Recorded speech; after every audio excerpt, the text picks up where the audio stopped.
अधिक अमलक्षम हेउ कि संकर किसम धान रोइबा समय मूलसार और जीवाणुसार प्रयोग विषय जानिबा निहाती आवश्यक। कारण सही समय मूलसार सठिक परिमाण और अनुपात प्रयोग करा नगले तार कुप्रभाव फसल उत्पादन उपरे पड़िथाए।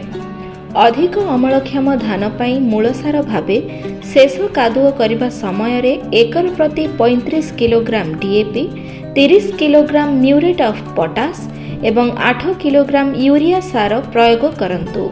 बालिया जमी होइथिले एकर प्रति 35 ग्राम डीएपी सह 15 किलोग्राम म्यूरेट ऑफ पोटास और 8 किलोग्राम यूरिया सार प्रयोग करंतु। भल फसल पई जबक्षारजान, फस्फरस और पोटास सह अन्य अणुसारर मध्य आवश्यक पड़िथाए। माटीरे अणुसारर अभाव संपर्क रे जानिबा पई निश्चित रूपे माटी परीक्षा करंतु।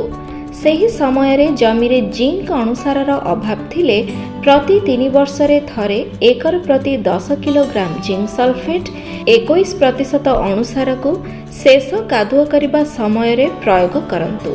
एहा परे 20 रु 25 दिनर तली को धाड़ी 20 सेंटीमीटर और गछ को गछ 35 सेंटीमीटर व्यवधान रखी बुदा प्रति 2-3 तली लगांतु।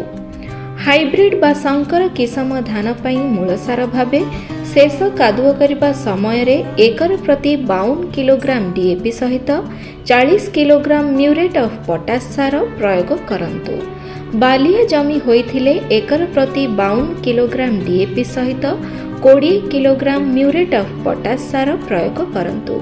माटी परीक्षा अनुसार जमीरे जिंक अणुसार अभाव थिले प्रति 3 वर्ष रे एकर प्रति 10 किलोग्राम जिंक सल्फेट 21% अणुसार को शेष कादुओ करिबा समय रे प्रयोग करंतु। एहा परे 20 रु 25 दिनर तली को धाड़ी 20 सेंटीमीटर और गछ को गछ 15 सेंटीमीटर व्यवधान रखी बुदा प्रति 1 तली लगांतु।